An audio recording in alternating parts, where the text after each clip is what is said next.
Coliseum number 41. Binabati ko din, siyempre, iba pang mga board members dito.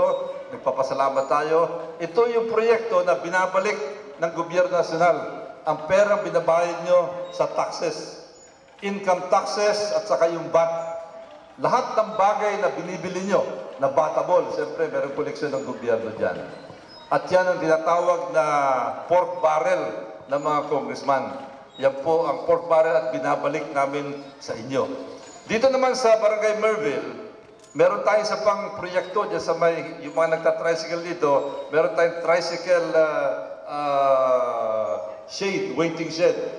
Pareho din to, polycarbonate din ginamit natin, hindi pa natin na-inaugurate yun dyan sa terminal ng tricycle. Dito sa inyo, sabi nga, ito ang kauna-unahan. Sa mga ibang lugar, marami na. Pero alam nyo kasi, ang trabaho ng isang congressman, balansehin ang mga proyekto sa bawat barangay.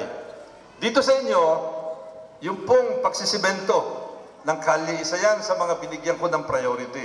Mula doon sa gate ng Moonwalk hanggang doon sa service road, unti-unti na nilagyan ng pondo ng inyong congressman, yung kalye na yan.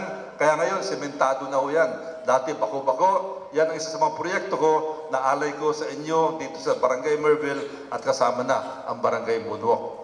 Doon naman sa Belvedere, yung pagpalapad ng inyong covered court doon, both sides, bali installment ang ginawa ko, una sa kabila, pangalawa sa kabila, medyo malaki po yung covered court doon, kaya yung dalawang yan, pag inyong sinuma yan, parang halos isang Coliseum na rin ang ginastos dyan sapagkat napakalaki ng area na ino-occupy dito sa Barangay Merville. Kaya ako umaasa na ito'y mapapatuloy natin at katulad ng nasabi na, ngayon hindi na kayo kakabahan pag meron kayong basketball tournament dito, meron kayong aerobics, meron kayong pabinyag, pwede rin ang ballroom dito, kasalan at mga cultural, mga spiritual na mga aktibidades ninyo, hindi na kayo mag-aalala kung kayo uulanin.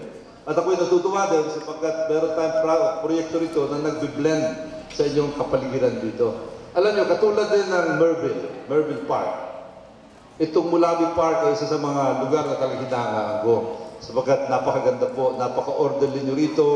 Ang ganda ng pagkaplano nyo, ng mga puno dito, napakaganda, maaliwalas. Kaya kanina, nung may ilaw pa, sabi ko kay Bobby Lim, masarap umupo dito sapagkat nakikita yung mga puno. At ako'y umaasa na under the leadership of Bobby Lim, under the leadership of the board, and of course, the assistance of our barangay council, under the leadership of Kapitana Glo Gutierrez, maalagaan ng gusto itong strukturang ito. Upang sa ganon, hindi lamang ang ating henerasyon na may kinabang dito, kundi pati yung batang yan, hanggang sa lumaki siya, ay makikinabang dito sa strukturang ito. Salamat po muli sa pagkakaroon yung binigay sa akin para makapaglingkod sa inyo. Salamat po. Magandang gabi sa inyo lahat.